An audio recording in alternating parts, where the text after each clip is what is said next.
ഇതല്ലേ ചേച്ചി, ഇത് ഭയങ്കര മോശമാണ് കേട്ടുള്ള കാര്യം ഞാൻ പറഞ്ഞേക്കാം. അമ്മൂമ്മ പറഞ്ഞു തന്നിരുന്നു വെച്ചാൽ അവരിവിടെ നിന്ന് കഴിഞ്ഞാൽ അവിടെ ഉള്ള പണി അവതാളത്തിലാവും. അതുകൊണ്ട് അവരുടെ അടുത്ത് പോയിന്ന് നോക്കിയിട്ട് വരാൻ പറ എന്നാണ് ഉദ്ദേശിച്ചത്. ചേച്ചി ചുമ്മാ ഇത് മനഃപൂർവ്വം ഓവറാക്കിയാണ് കേട്ടാ. അല്ല, നെഗറ്റീവായിട്ട് തന്നെയാ പറഞ്ഞത്. അവരിവിടെ നിൽക്കുന്നത് എനിക്ക് ഒട്ടും ഇഷ്ടമല്ലെന്നേ. മോൾ അവിടെ ചെന്നേ ഉടനെ അങ്ങോട്ട് പറഞ്ഞു കൊടുക്കണേ.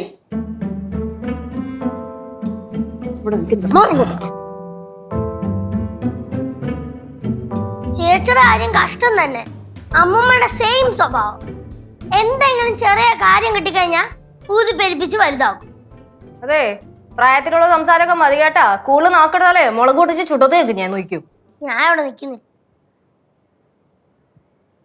என்ன லட்சு இது இவ்வளோ சீக்கிரம் அம்மாவும் அப்பாவும் எல்லாம் கிளம்புறதுன்னா ரொம்ப கஷ்டம் தானே. എന്റെ അമ്മായിയമ്മയും അമ്മായിയപ്പനും ആർക്കും എവിടെയും ഒരു ബാധ്യതയായിട്ടിരിക്കാൻ ഞാൻ സമ്മതിക്കൂല.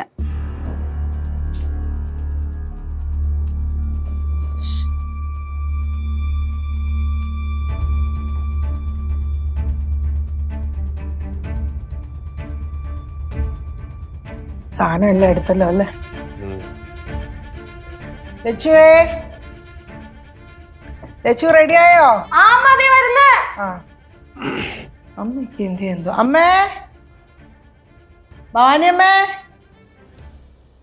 ഞങ്ങളെന്നാ ഇറങ്ങിയേക്കുവാ. അല്ല, നിങ്ങളിങ്ങനെ പെട്ടെന്ന് ഇങ്ങനെ പോകുമെന്ന് സ്വപ്നത്തിൽ പോലും ഞാൻ വിചാരിച്ചില്ല. 2 ദിവസമൊക്കെ ഇവിടെ നിന്ന് എല്ലാം ഒന്ന് ആലോചിച്ചിട്ട് തീരുമാനിച്ചു പോകുമെന്നാണ് ഞാൻ വിചാരിച്ചത്. ആലോചിച്ച് തീരുമാനിച്ച് പോവാനാണെങ്കിലേ ഇന്ന് പോക്കൊന്നും നടക്കൂല. ഇവിടെ തന്നെ അങ്ങ് നിക്കത്തേ ഉള്ളൂ. എന്റെ അമ്മൂമ്മ ഇത് ചില്ലറ പരിപാടിയൊന്നുമല്ല, വീട് പണിയാണ്. ഫോർ എക്സാമ്പിൾ, പടവലത്ത് ഇപ്പൊ വല്ല ഓടോ വല്ല മരം എന്തെങ്കിലുമൊക്കെ വെട്ടാനുണ്ടെങ്കിൽ അമ്മൂമ്മ ഓടിച്ചാടി അങ്ങോട്ട് പോവില്ലേ? അതുപോലെ തന്നെയാ ഇതും. മനസ്സിലായില്ലേ? ഇതുകൊണ്ടാണ് ഞങ്ങൾ പോവാന്ന് വെച്ചത്. പിള്ളേരൊക്കെ എന്തിയമ്മേ? ഇവിടെ ഉണ്ടായിരുന്നു. കേശുവേ, പാറു. അയ്യോ, പിള്ളേരോടൊക്കെ യാത്രയൊക്കെ പറഞ്ഞിട്ട് പോവാൻ നിൽക്കുവാണെങ്കിൽ ഇന്ന് പോക്ക് നടക്കൂല. അപ്പൊ പോവാ. നീ എന്തോ ലച്ചു ഇങ്ങനെ സംസാരിക്കുന്നേ? ഇത്രയും ദിവസം ഇവിടെ വന്നതല്ലേ? പിള്ളേരോട് മിണ്ടാതെ പറയാതെ അങ്ങ് ഇറങ്ങി പോകാൻ പറ്റുമോ? അയ്യോ, അതങ്ങനെയാ. ചില സമയത്തേ ലച്ചു ഒരു വിവരം ഇല്ലാത്ത പോലെ സംസാരിക്കത്തുള്ളൂ. ചില സമയത്തൊന്നല്ല, എല്ലാ സമയത്തും അങ്ങനെ തന്നെയാ അല്ലേ ലച്ചു? അച്ഛൻ തമാശ പറഞ്ഞെങ്കിൽ നമുക്ക് പോവാം. നീ എന്തിനാ ഇങ്ങനെ ധൃതി പിടിക്കണത്? ഞങ്ങൾ അവരെ കണ്ടൊന്ന് യാത്ര പറയട്ടെ. അത് തന്നെ. ഈ ധൃതി ഒന്നും നേരത്തെ കണ്ടില്ലല്ലോ നിനക്ക്. എത്ര വട്ടം പറഞ്ഞതാ ഇവിടുന്ന് വാടക വീടിന്റെ കാര്യം മാറുന്ന കാര്യമൊക്കെ. അപ്പൊ ഇവിടെ തന്നെ നിന്നാ മതിയെന്ന് തന്നെയാ പറഞ്ഞത്. ഇന്ന് രാവിലെയും കൂടെ സംസാരിച്ചല്ലേ അച്ഛൻ. അപ്പോഴും ഒന്നും പറയാനില്ല. ഇതിപ്പോ പെട്ടെന്ന് വന്നിട്ട് മാറ് പോവാം എന്നൊക്കെ പറഞ്ഞു കഴിഞ്ഞാല് വന്നല്ല പോയി ഇറങ്ങിയല്ലേ ചേച്ചി? ഒന്നുകൂടെ ആലോചിച്ചിട്ട് പോരെ? ഞാൻ ഒരു കാര്യം പറയട്ടെ. എന്തായാലും കുഴിപ്പളത്തെ വീട് പണി കഴിയുമ്പോഴത്തേക്ക് ഇവിടെ അങ്ങോട്ട് പോകണം. ആ സമയത്ത് ചിലപ്പോ ഇതിനും വിഷമമായിരിക്കും. അതിനും നല്ലത് ഇപ്പോഴേ പോണതല്ലേ.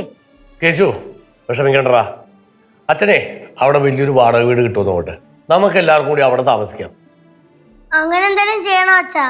എനിക്കാണെങ്കിൽ കരച്ചില്. எனக்கு ரொம்ப வருத்தமா இருக்கு. நீங்க திடீர்னு அங்கெல்லாம் போறேன்னு சொல்லும்போது இந்த பாருங்க, அங்க கிச்சன் எல்லாம் ரெடி ஆகலைல்ல. எனக்கு ஆனா இந்த வெளியில அடுப்பெல்லாம் கூட்டி சமைக்க நல்லா தெரியும். நான் வந்து சேரேனே, நான் உங்க கூட வந்துட்டு உங்களுக்கு வேண்டதெல்லாம் சமைச்சு கொடுக்குறேன். என்ன சொல்றீங்க? പോരെ, ധൈര്യമായിട്ട് പോരെ. കനകത്തിന് അടുപ്പ് കൂട്ടാൻ തണല് പോരെ. ഞങ്ങളുടെ അവിടെ വലിയൊരു പുളിനിപ്പുണ്ട്. അത് ഭയങ്കര തണലാ. എത്ര അടുപ്പ് വേണേലും കൂട്ടാ. എല്ലാം സീതേ. ഞാൻ ചുമ്മാ തമാശ പറഞ്ഞാണ് കേട്ടോ. എന്തായാലും ഇത്രയും നാൾ ഇവിടെ നിന്നതല്ലേ. നിങ്ങൾ ഒരാഴ്ച കൂടി ഇവിടെ നിന്നിട്ട് അടുത്ത തിങ്കളാഴ്ച മറ്റോ പോയാൽ മതി. ഓഹോ, അപ്പൊ അടുത്ത തിങ്കളാഴ്ച ഇവിടെ നിന്ന് പോണെന്ന്. അതിനും നല്ലത് ഇപ്പോഴേ പോണതല്ലേ അമ്മ. നമുക്ക് പോവാം. അച്ഛാ, അമ്മ ഇടയ്ക്കിടയ്ക്കൊക്കെ ഇങ്ങോട്ട് വരണേ. വരാടാ. എന്നാ പിന്നെ പോവല്ലേ? ഞാനൊന്ന് യാത്ര പറഞ്ഞോട്ടെ ലച്ചു. വരുവാ, പോയിട്ട് വരട്ടെ അമ്മേ.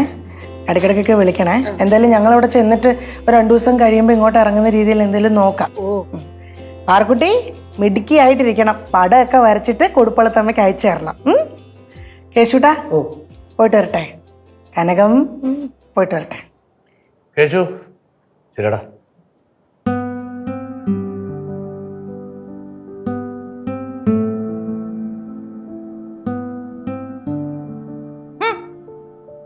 ചേച്ചി പോടെ.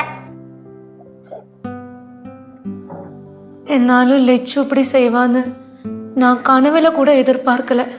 നിങ്ങൾ വന്നേ പിള്ളേരെ, വാ യേശുവേ വാ. വന്നേ ആ